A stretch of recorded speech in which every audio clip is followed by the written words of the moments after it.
Hi, everybody. Hi.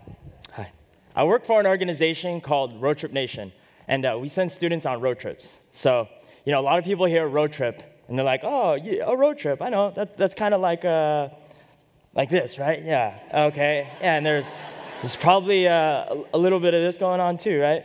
Yeah, and a little bit of, But I want to introduce you to a road trip. It's one word. And it can be defined as an exploration of self-discovery, or to travel while defining your own road in life by seeking advice from leaders who live purposeful lives doing what they love. And so I've been on a couple of these road trips, and I want to share my experiences with you guys, but if I can, I just want to take you back to the 6th grade with me for a minute. And so this is at a time where I realize I'm loving poetry, and I love writing, and I have a passion for it. And one day I'm at school, and my teacher's like, Ray, you know you have a talent? And of course, I'm like, no, I don't have a talent. I was like, what is it? And she says to me, you have a talent for writing poetry. And it blew my mind. No one had ever said that to me, and I was so excited. So I run home after school that day. I go up to my mom and dad. I go, Mom, Dad, my teacher said I have a talent. And they go, oh, that's great. That's great. What's your talent in? I said, I have a talent for writing poetry. And then they get this quizzed look, and then they look at me, and they go, oh, that's great. You just need a talent for something that matters now. And it was tough for me. It was something that stuck with me because it planted that seed of doubt in my head that something I was passionate about didn't matter. And that's why these road trips have been so important to me, because it gave me a chance to see that the things I was passionate about, the things that were important to me, did matter. And so I just want to share a clip with you here from one of the road trips that I did in New Zealand, where basically we went around and we interviewed people of all walks of life. And we just got their stories of how they got to where they were in their lives and asked them for advice in hopes that they might be able to help us with our next steps in life. So check it out. If you're in the moment enough and you feel what people are about when you present yourself, then roll with them, because you've got at least 10 million songs inside you. I had my legs off on Christmas Eve, 1982. 23 years old, and you look down the bed, and the sheets end halfway down the bed.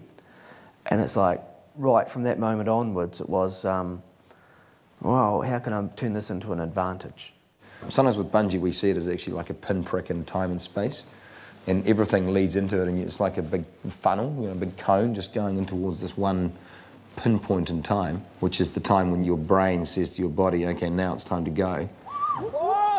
And then beyond that, it just goes into another funnel which just opens up into the rest of your life. So it's a point of intense focus that doesn't actually occur in our lives very often.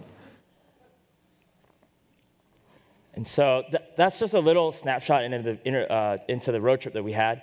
But it's really hard for me to explain the true power of that road trip. To speak to people that you admire, people that you look up to, and people that are doing things in the scope of their lives that you'll never accomplish. But they connect to you, and they see themselves in you when they share their stories, when they talk about their struggles, when they talk about their fear, when they talk about their success. And they encouraged us, and they empowered us. They told us we could do it. DLT, when he told me, you have 10 million songs inside of you, I remember that like yesterday, And so when I got home from my road trip that day, I said, I'm going to make a promise to myself. Everything that I've ever wanted to do, I'm going to take this momentum, I'm going to take this progress, I'm going to take this confidence, and I'm going to create the life that I want for myself, and no hater or hurdle is going to stop me at all. And then I got a call from my sister. She called me the day after my road trip, and she said, Ryan, it's my nickname, she said, Dad's cancer is back. And there's no more treatments for him, and you're going to have to move home. And it turned my world upside down, And I felt like I lost all that progress that I had, and I was just shocked. And slowly, in the days packing, getting ready to move home, I started thinking about Mark Ingalls and what he had told me about when he had his legs amputated. Like, how can I turn this into an advantage? And slowly, I realized in the days that I had an opportunity, I had a chance to truly get to know my dad. I had a chance to hear his stories, and I had a chance to spend the final days with him. But most of all, I had a chance to go on a road trip with him. And so in those final months I spent with him, I listened to his stories. I heard him talk about how he came from the Philippines to the United States, about how he opened up his first pizza shop in San Francisco, and I even heard him talk about how he proposed to my mom. And I saw him transform, physically and mentally. You know, physically, he was this proud and stout man, you know, and then he transformed into this feeble, frail shell of himself, and he had trouble doing everyday tasks. But mentally, he was in the finest form I'd ever seen him. I saw him let go of that pride. I saw him let go of that ego, and I saw him find peace. I saw him find answers, you know? And most of all, I saw him find the most genuine smile that I'd ever seen him have in his life. And one day, he's sitting at his bed, and he motions me to sit down next to him. He says, son, he said, I want to talk to you about what's really important in life. He said, you know all that money and those material possessions? He said, let go of that stuff. That's not important. He said, you know when I pass, I'm not going to take that with me. He said, what's important is my family, it's my friends, my loved ones, and my relationships, and how I treated those. That's what I'm going to take with me, and how I treated my neighbor. And at this point, you know, I'm sobbing. I'm like losing it here. I'm bawling. I'm realizing he's giving me his final advice. And then he says, son, I want to tell you about my dream. He said, I've always had a dream to inspire people. And he said, if I can't continue that, I want you to continue that for me. And 2 days later, my dad passed. And it was just like Henry Van Ash had talked about, that intense moment of focus, that point that opens up to the rest of your life. And I realized then that my road and my life had changed. I realized I was going to continue my dad's story. I was going to continue his dream because it was the same as mine. I just want to tell you that the road trip has the power to shift your perspective about yourself, the world around you, and what you're capable of within it. You all have the power to go on a road trip. The power of the road trip lies within its stories. It doesn't matter how many miles you travel. It's about the people that you speak to and the moments that you share. Each and every one of you is a storyteller.